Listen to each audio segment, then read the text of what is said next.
Hello guys, welcome again to my channel. My name is Michelle. So sa part na yan is tinatapos ko yung tiklupin ko para mamaya may pupuntahan kami ng tatay ko. So aalis kami, pupunta kami ng mall. Bibili kami ng cake kasi bukas meron kaming bisita.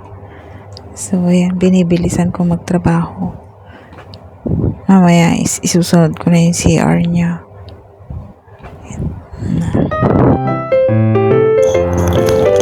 So, yung nanay ko nga is nakaalis na. Kaya tapos ko na rin yung CR niya at saka yung kwarto niya. Actually, maaga silang gumising kanina. Kaya ayan, natapos ko yung mga gawain ko ng maaga. Para kako mamaya is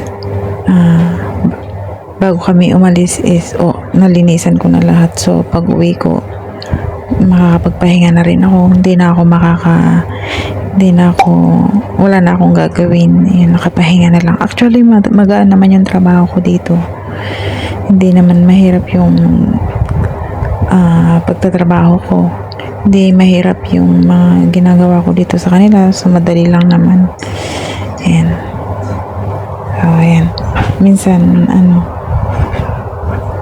hindi ko na yan minsan lang naman ako maglaban ng damit ng lolo ko sa isang linggo, kaya binibilisan ko yan na ihanger. Yan, konti lang naman yung damit niya na yan.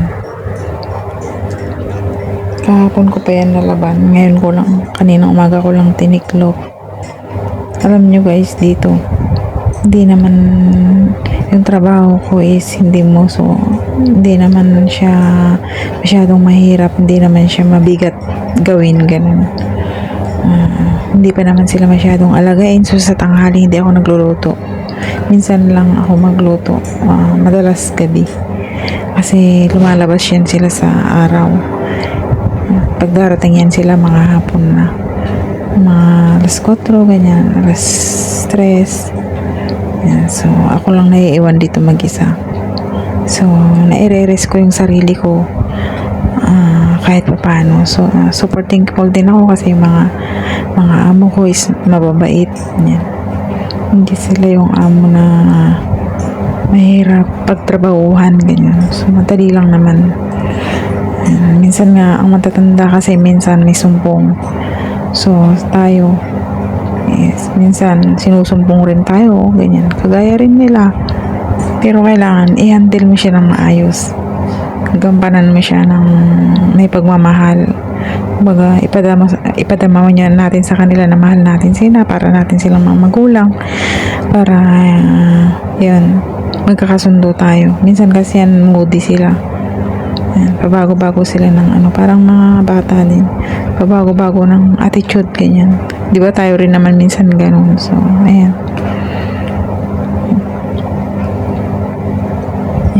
nagwawalis na ako dyan para mamaya lalampasuhin ko na lang, isusunod ko na yung CR ng tatay ko. Hanggang alas 10 lang yan guys, tapos na, wala na akong ginagawa. Kung gusto mong makapagpahinga ng maaga, madali lang naman siyang trabahuin. Habang wala sila, yan, tapusin mo yung mga madadaling gawin, yun yung unahin mo. Actually ako, yung mga nalinis ko na, halimbawa nalinis ko kahapon, tapos lilinisin ko uli ngayon. Pag alam kong malinis guys, hindi ko na siya nililinis. Kumbaga pinupunas-punasan ko na lang, ganun, para hindi doble trabaho ba. Kasi araw-araw naman tayo naglilinis. So bawas din yun, bawas sa trabaho. Kumbaga pwede mong erase yun, yung time na gugugulin mo dun, kahit di mo na siya ulit-ulitin, di ba?